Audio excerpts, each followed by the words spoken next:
Hello and welcome to this channel. Here are some Google Meet features that you will find very useful and will make your Google Meet experience better. Let's start here at the top. This people icon here is where you can select and control participants if you are the meeting creator. And when you click on it, you will find the participants who are present in your meeting. This is also where you can add participants who want to join in your meeting. By clicking on this Add People here, then you will be prompted to input someone's name or email that you want to join. Then after, click Send Email. When you click on someone's name or this arrow icon here, you will see these three options, which are Pin to Screen, Mute, and Remove from Meeting. So if you want to mute this participant, just click this middle icon here, then click Mute, and you will notice that this participant has already been muted. Beside the people icon is this live chat icon. If you're not able to understand anyone in the meeting, or if you want clarification but you don't want to talk or unmute yourself, then use this chat icon by clicking on it. You will be then prompted to this where you can input your message. Once you're done, just click this send button or hit enter. If you are having trouble following what is being said in your meeting, then you can turn on captions by clicking this turn on captions here at the bottom. After that, the captions will start to generate when someone begins speaking. For example, I will be talking here in my mobile device. Please subscribe to my channel for more updates. Thank you.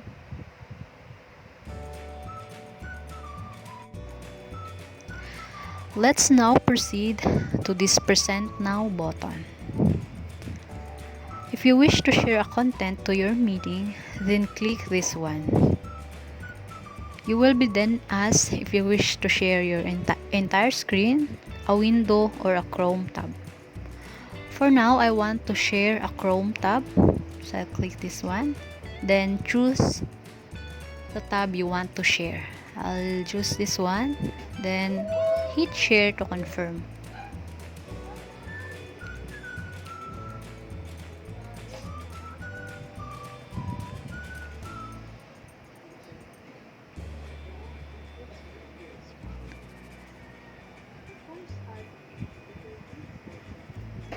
When you're done presenting, click this Stop Presenting button. And then go back to your Google Meet.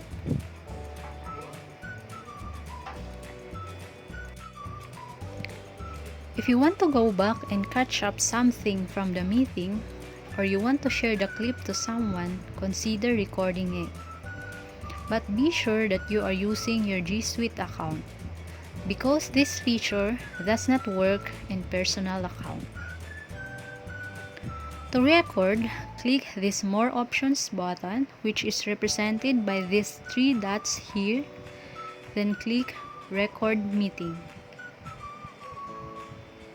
Then click Accept.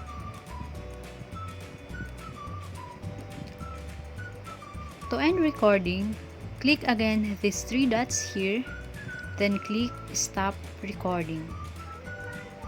The recorded meeting will be saved to your Google Drive.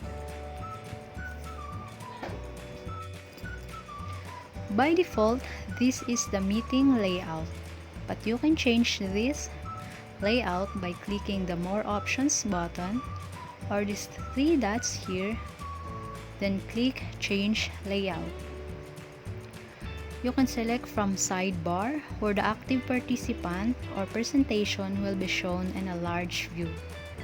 The same with this Spotlight. The only difference is that the active participant or presentation will fill the window. And when no one is presenting, you can choose the styled layout. You can customize the resolution of your camera when it happens that you have a good bandwidth of your connection.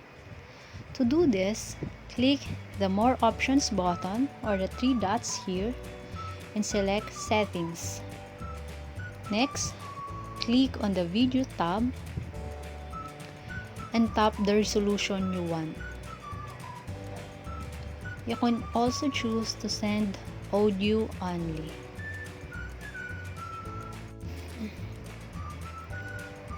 When you want to schedule a meeting for a later date, Google has made it for you with the integration of Google Calendar. To schedule, go to your calendar, then click this Create button or this plus sign. After, you will be taken to this and fill up the necessary information. Then click this Add Google Meet Video Conferencing. And you can also add participants you want to join in the meeting and notify them via email. Then after, click Save.